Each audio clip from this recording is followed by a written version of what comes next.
Season 3 of Jurassic World Chaos Theory arrives on Netflix on April 3rd, and to get you prepared for the new adventure, here is a recap of the story so far. We are Dinosaur Liberation Now, and we're coming for yours. And we're coming.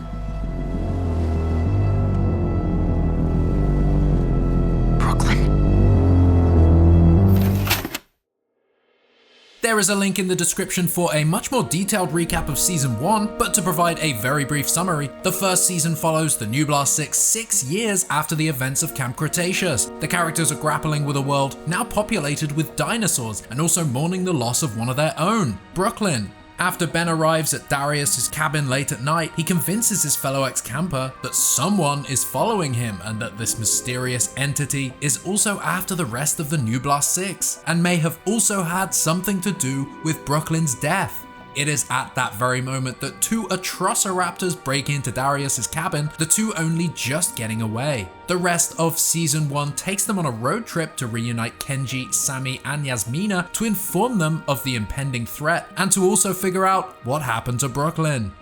Let's take a look at Season 2. The first episode, Batten Down the Hatches, sees the Nublar 5 stowed away aboard a cargo ship stacked with dinosaurs. They have been at sea for over a week, making a living space in one of the containers. Kenji is distant from the others and sneaks onto the bridge in search of more food, and while there, he sees a news broadcast about Dudley Cabrera's involvement in dinosaur smuggling that has led to the DPW being disbanded, and he also learns that the ship they are on is heading directly into a storm. Lightning from the storm strikes the ship, starting a fire and causing even more chaos on board. Containers are opened by the storm, freeing a Majungasaurus, who they then realize has cannibalized one of its own. The group, along with the ship's skeleton crew, attempt to capture that dinosaur, and in the violent storm, the case with Bumpy's egg is knocked overboard. Kenji dives in after it, and the group take a lifeboat to retrieve Kenji and the case, abandoning that cargo ship. The following morning, while the group are drifting through the ocean, Ben uses Brooklyn's phone to watch a video on Dark Jurassic from the vigilante group Dinosaur Liberation Now, and notices that Brooklyn is in the background before the phone runs out of power. And we're coming.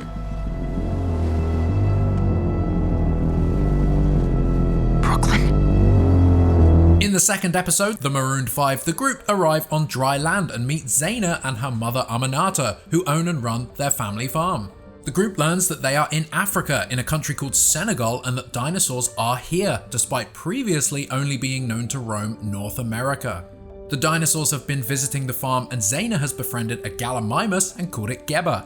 Ben tries to get a signal on Brooklyn's phone, while Darius and Kenji hide the case of eggs and lead a herd of stegosaurs away from the farm. Zaina runs into Darius and Kenji, who together return to the farm to find a Suchomimus now stalking the property, initially having been deterred by that herd of stegos. The group then work together to distract that Suchomimus, retrieve the Stegosaurus group, and lead them back to the farm. Having climbed a tree to finally get some signal, Ben verifies Brooklyn's identity in the DLN video, but withholds the information from the others when he returns to the farm. Did you get service? Did you find anything that could help? Yeah, there was this DLN video on Dark Jurassic, and it had satellite footage of some clusters of dinosaurs along a remote tributary further inland.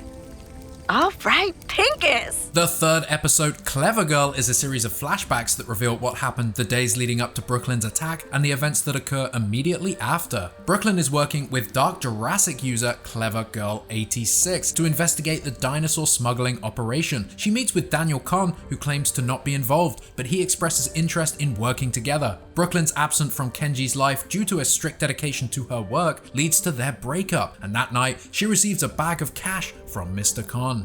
She receives a DPW drop point location from the Dark Jurassic user that is based in California and asks Darius to meet her there. Darius accidentally confesses his feelings for her, but she doesn't exactly reciprocate. That night, while waiting at the drop-off point, Brooklyn receives another message from the user, this time saying that their account was hacked and that they didn't actually send that location. The Allosaurus then chases Brooklyn, but she runs into the handler and loses her lower left arm to the Atrociraptor ghost. She is then rescued by DPW agent Ronnie, who reveals that she is the person behind the Clever Girl 86 account. Brooklyn plans to reveal her survival to her friends and family, but changes her mind after realizing her life is still very much in danger. Ronnie later returns home to find that Brooklyn has left. This whole operation is bigger than the DPW, much bigger. It'll be easier to find out who's calling the shots if they think I'm dead. Be careful. Someone in the DPW is watching you. I'll be in touch.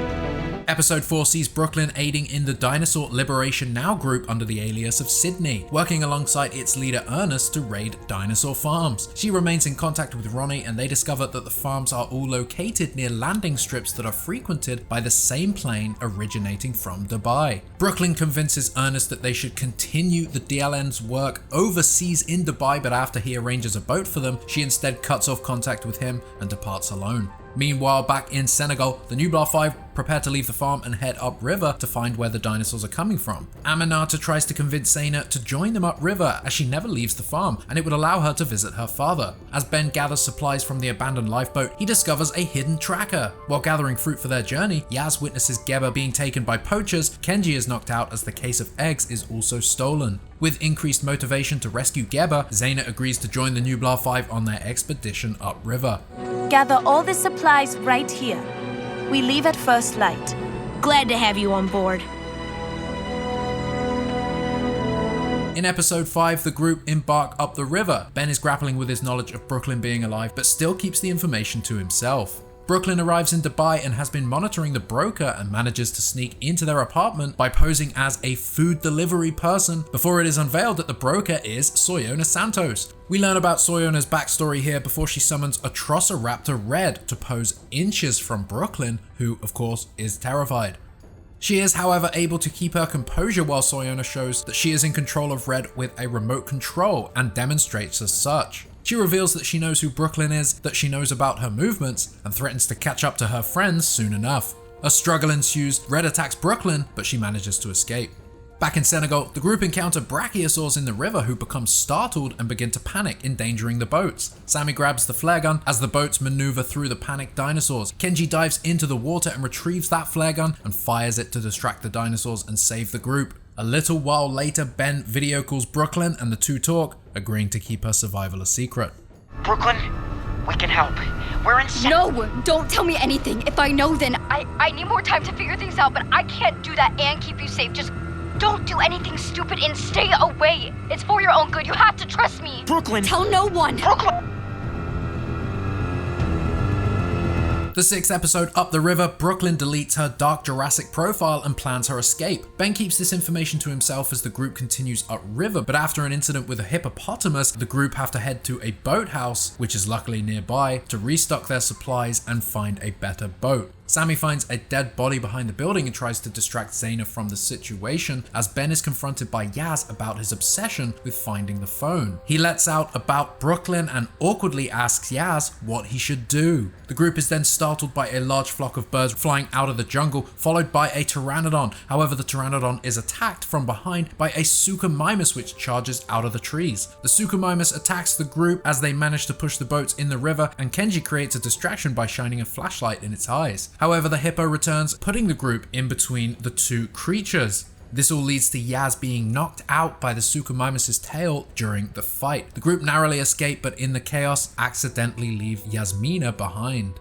In Dubai, Brooklyn prepares her next move and destroys all of her current evidence. She also burns a photo of her and her friends. She receives a call from Ronnie, but dismisses her pleas and blocks her number. Soyona returns to her penthouse to find Brooklyn waiting for her, and she has taken control of Red. She shines the laser at Soyona and claims that she wants in on the dinosaur smuggling, offering to sell out her friends. Soyona calls her bluff, but Brooklyn offers her the remote control and a chance to prove herself.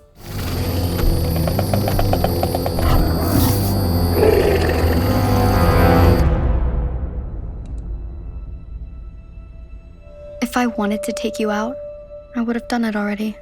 In episode 7, All Night Long, the friends turn back to find Yasmina while Yaz awakens to find herself in a very tricky situation. She manages to escape the sleeping suchomimus and climb a tree before then being attacked by a flock of dimorphodons. This chaos wakes the suchomimus, and Yaz manages to escape the dinosaur before encountering the Majungasaurus from the cargo ship. Sammy becomes desperate about finding Yaz and lashes out at Xena, who demands they stay on the water where it's much safer. The flock of Dimorphodons then attacks the boat until a pride of lions kills one. The group manage to find Yaz, but both the Majungasaurus and the Suchomimus arrive and battle it out, which gives the group, now reunited, time to escape on the boats. They soon find debris from the cargo ship and begin to follow the trail. In Dubai, Brooklyn tries to call Ben and warn him about Soyona Santos' impending arrival before she leaves with her. You're all in danger. Get out of there. You have to. You ready?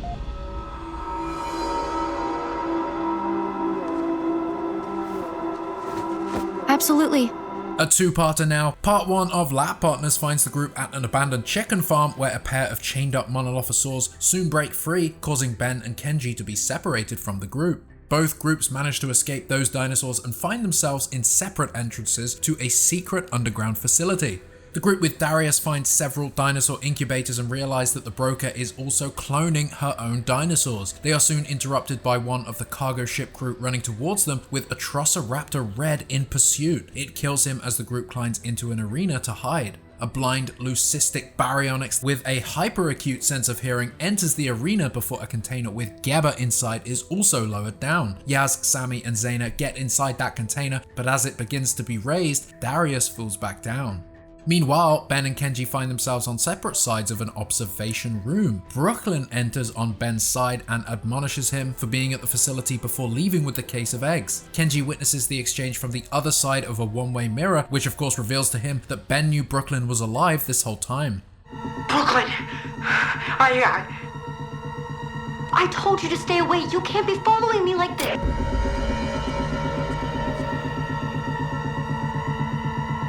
And in the second part of this episode, we see these same events play out, but from Brooklyn's perspective as she enters the belly of the beast with Soyona. The pair arrive in Senegal and drive to this underground facility where they meet the cargo ship captain along with Dr. Saar, the scientist heading this facility. As punishment for not dealing with the Nublar 5 on the ship, Soyona commands Red to kill the boat captain. She soon learns that Dr. Saar has fed the rest of his team to his experimental leucistic baryonyx and has gone rogue, refusing to follow her orders. Brooklyn sneaks off to find the security room where she lowers Geba's container into the arena before raising it again, saving her friends. She then joins Santos, who Dr. Saar pushes into the arena, Brooklyn arriving just in time, coming to her rescue, which causes Dr. Saar himself to fall into the pit.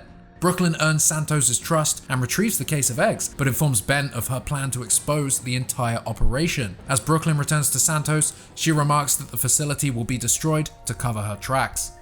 Where are we going? There comes a point when one must cut their losses. I have other plans in the works, ones that don't require this facility. So I'll destroy it and bring it down in a heap of rubble. It will be as though it nor anything in it ever existed. The final episode of Season 2 Reunion sees the remaining members of the Nublar 5 learning that Brooklyn is still alive and that Ben has kept this information from them. Brooklyn and Soyona are confronted by Dr. Saar, who controls the leucistic baryonyx by clicking his fingers. Santos commands Red to kill Saar, but Red communicates with the baryonyx instead by mimicking the clicking, turning it against Dr. Saar, and together they kill him. After reaching the security rooms, Santos discovers that the Nublar 5 are inside the facility and turns off the power. The baryonyx uses echolocation to find the Nublar 6 and corners them. Santos recalls Red and Brooklyn activates an alarm which allows her friends to escape. Brooklyn and Santos drive away from the facility before it explodes, killing the baryonyx and anything still inside. Ben and Kenji chase them down while Xena's father Usmain sees the explosion and rescues the group. Nangadef! Someone call the Baba taxi! The Nublar 6 say goodbye to Xena as they pursue Brooklyn and Santos, who reveals to Brooklyn that she has struck a deal with the genetics company Biosin before the group catch up to them on the runway. The group asks Brooklyn to stay, but she sternly declines. She gives them Bumpy's egg before boarding Santos' plane and departing into the sunset.